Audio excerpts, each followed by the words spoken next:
Hampir semua orang suka, mau dia tahu tentang ikan atau enggak, tapi sekali lihat itu pasti banyak yang suka mas. Dari segi warna, bentuk, sama cara renangnya itu kan lucu mas.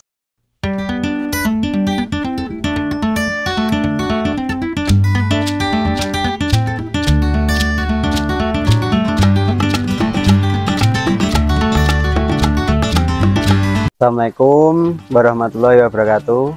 Perkenalkan, nama saya Jambul, selaku pemilik usaha budidaya ikan air tawar yang beralamat di Dusun Karanganyar, Desa Ngargomulyo, Kecamatan Dukun, Kabupaten Magelang, Jawa Tengah. Kalau di ikan saya udah sekitar 6 tahun, tapi kalau di bidang yang ikan koki ini saya baru sekitar 3 tahunan. Awal mula saya dulu cuma nyoba 1-2 kolam, ternyata mulai tertarik. Terus saya bekerja ikut orang juga di bidang perikanan. Terus saya mulai nyicil di rumah. Setelah udah maksimal, saya terus langsung resign, langsung mandiri di rumah. Awal mula itu saya cuma punya 3 kolam mas. Itu 3 kolam untuk pendediran ikan lele. Nah, dari hasil itu sama tambahan uang tabungan saya itu buat bangun lagi yang di depan itu ada sekitar 10 kolam. Setelah itu terus bangun yang ini. Awal mula saya di ikan lele mas. Ikan lele, hasil terus tak buat nambah kolam, terus mulai nyoba ikan koki. Kendala banyak lah mas. Pertama itu ikan banyak yang mati, terus ya lingkungan yang belum tahu usaha ikan ini kan kadang ada yang ngasih makan dikasih banyak pada mati. Yang pertama itu saya cuma punya 2 pasang ikan koki, rencana cuma buat hiasan aja, tapi di situ saya sambil lihat harga di pasar ikan koki sama peminatnya itu kok lumayan banyak. Terus saya yang di rumah itu saya pijahin, ternyata bisa hasil. Terus saya mulai upgrade dari hasil penjualan itu untuk buat nambah indukan lagi. Pertama itu saya main ke tempat temen yang emang udah lama main ikan koki. Di situ saya mulai tanya-tanya caranya melihara, cara mijahinnya, cara penjualan. Nah, di situ saya mulai tertarik, terus beli indukan di teman saya itu. Waktu itu beli sepasang mas itu, terus saya kembangin. Jadi pertama itu kalau mau belajar ya nggak usah yang bagus-bagus mas, yang jelas, yang siap pijah aja. Nah itu kalau di saya 1 kali pemijahan itu perbandingan betina 1 jantan 3 itu mas. Kalau untuk membedakan kelamin yang udah siap pijah itu, kalau yang betina itu dilihat dari perutnya itu. Kalau dipencet keluar telurnya itu pasti betinanya. Kalau yang jantan itu kalau dipencet perutnya pasti keluar sperma. Kalau yang udah siap pijah, sama di siripnya itu nggak lurus lah, nggak mulus, ada kayak benjolan kecil-kecil gitu mas, itu jantan. Faktornya itu pertama itu dari segi pakan ya mas. Dari segi pakan, kalau ikan koki itu pakannya sedikit mas, hemat pakan. Ya kedua harga jualnya ya lumayan. Kalau dari segi perawatan itu yang penting kualitas airnya sama oksigennya tercukupi mas. Kalau itu dua-duanya udah pas, pasti ikannya sehat-sehat. Kalau keunggulannya itu ya itu mas, hampir semua orang suka, mau dia tahu tentang ikan atau enggak, tapi sekali lihat itu pasti banyak yang suka mas, dari segi warna, bentuk, sama cara renangnya itu kan lucu mas, jadi banyak yang suka, gemes gitu. Saya meliharanya ada beberapa jenis mas, ada jenis oranda, ryukin, terus itu apa, rancu itu mas, tapi dominannya ryukin sama oranda mas. Kalau yang oranda itu di atas kepalanya itu ada kayak jambul-jambulnya, terus yang jenis ryukin itu ada punuknya mas, jadi di atas kepala itu ada punuknya tinggi itu. Kalau yang rancu itu nggak ada siripnya mas, jadi bentuknya itu busur gitu mas, atas nggak ada siripnya. Kalau untuk penghobi atau kolektor itu biasanya hampir semua mas suka. Yang penting kalau kolektor itu kan dari segi body, segi spek kualitas, sama kondisi ekor lah, sirip itu simetris. Kalau untuk kalangan yang biasa ya itu yang penting warna sama ukuran biasanya mas. Untuk ikan koki itu kalau mau nyari yang kualitas bagus itu biasa tetap satu jenis mas, misal oranda ya sama oranda, ryukin sama ryukin. Tapi kan kalau yang orang awam baru nyoba nggak tahu jenisnya itu biasanya dicampur mas, kadang jantannya ryukin, betinanya oranda, nanti itu rusak gen mas. Induan itu yang masih produk itu ya sekitar induan usia kurang lebih 1 tahun mas, itu dari segi kematangan gondanya udah siap, sama ukurannya pasti udah gak besar, jadi menghasilkan telurnya itu banyak mas.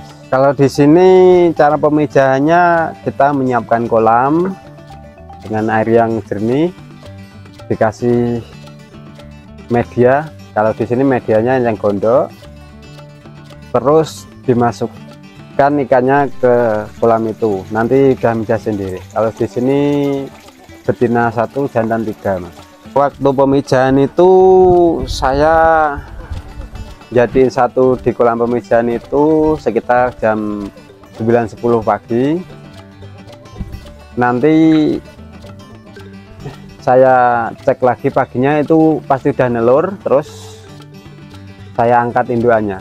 Kalau netasnya sekitar 3 hari mas, 3 hari netas. Kalau induannya udah besar ya ngasilin banyak mas, itu bisa di rata-rata ya sekitar 2000 sampai 3000 ekor tasan itu anak-anaknya. Itu kalau yang netas ya udah banyak mas. Kalau keluarnya itu ya kadang ke toko-toko akuarium, kadang ya sekitar sini yang mau ngambil 5-10 ekor buat hiasan rumah gitu mas. Kadang ya bisa orang jauh juga mas, tergantung ikannya mas. Kalau ikannya agak bagus ya pasti peminatnya banyak mas. Kalau perawatannya hampir sama ya mas, yang penting itu ngasih makannya nggak banyak-banyak mas. Jadi di sini ngasih makannya 2 kali sehari, jadi nggak sekali ngasih makan cuma dikit-dikit mas, sama jaga kualitas airnya mas. Kalau nafsu makan ikan udah berkurang, nanti di sini kita ganti airnya separuh mas. Kalau di sini telur netas 3 hari, terus kita kasih makan kutu air 3 hari, nanti kita kasih lagi cacing sutra. Di sini saya buangnya kadang ukur 3-4-5 cm sudah saya jual mas. Kalau nyampe ukur 3-4-5 cm itu sekitar 1 bulan sampai 2 bulan mas. Itu nanti habis netas kita sortir, kita bedakan ikannya yang mau saya besarin sama yang saya jual, itu nanti saya pisah. Di tempat saya itu habis dipijahin, mau diwijan lagi itu sekitar jaraknya ya sekitar 3 bulan 4 bulan mas, nunggu telurnya benar-benar matang. Soalnya kalau belum matang itu biasanya nanti dipijain tetap keluar telur tapi nggak netes mas. Kalau di sini tuh penyakitnya itu relatif cuma white spot mas. Itu white spot itu di tubuhnya ada titik-titik putih, itu biasa penyebabnya karena kedinginan mas. Nah, di sini kalau ada gejala terkena WS itu biasanya saya kuras, saya pindah kolam, terus jumlah ikannya saya tambah. Biasanya itu penyebabnya kedinginan sama pada tebannya kurang. Kalau kualitas air itu tergantung mas, lihat kondisi. Kalau itu pertama, kalau saya itu ngeceknya itu kalau saya kasih makan itu ikannya nggak agresif, nafsu makannya kurang, itu biasanya baru saya ganti airnya mas. Ganti cuma separuh terus saya jok lagi gitu, nanti ikannya udah mulai fresh lagi udah. Kalau saya di sini pakai pakan lele mas yang proteinnya tinggi, jadi saya di sini ngejar ukurannya biar pertumbuhannya cepat besar mas. Nanti kalau udah pertumbuhannya udah maksimal baru kita sortiri yang bagus, terus nanti kita belikan pakan yang khusus. Pakan kan yang khusus untuk koki itu ada mas. Kalau ngasih makan itu enggak ditaker mas, cuma waktu ngasih makannya itu dikit-dikit, disebar dikit. Kalau langsung habis kita tambahin, tapi kalau udah ikannya makannya udah lambat itu udah kita berhenti, nggak ngasih makan lagi. Jadi nggak pakai takaran mas, cuma insting aja mas. Menghasilkannya jelas menghasilkan mas, tapi kalau untuk nominal itu nggak saya hitung, soalnya hasilnya itu langsung saya buat upgrade fasilitas lah, upgrade indukan lah gitu. Jadi langsung saya wujudkan jadi ikan. Kalau dari saya itu ini hasil dari koki, ya kembali lagi ke koki gitu mas. Nah, sama untuk kebutuhan rumah mas, yang jelas itu. Pemasaran saya pertama itu ya cuma dari mulut ke mulut. Kedua itu pakai aplikasi lah mas, ya, namanya udah modern ya. Saya pakai Instagram, WA, TikTok, nah semua mas, hampir semua tak posting di situ.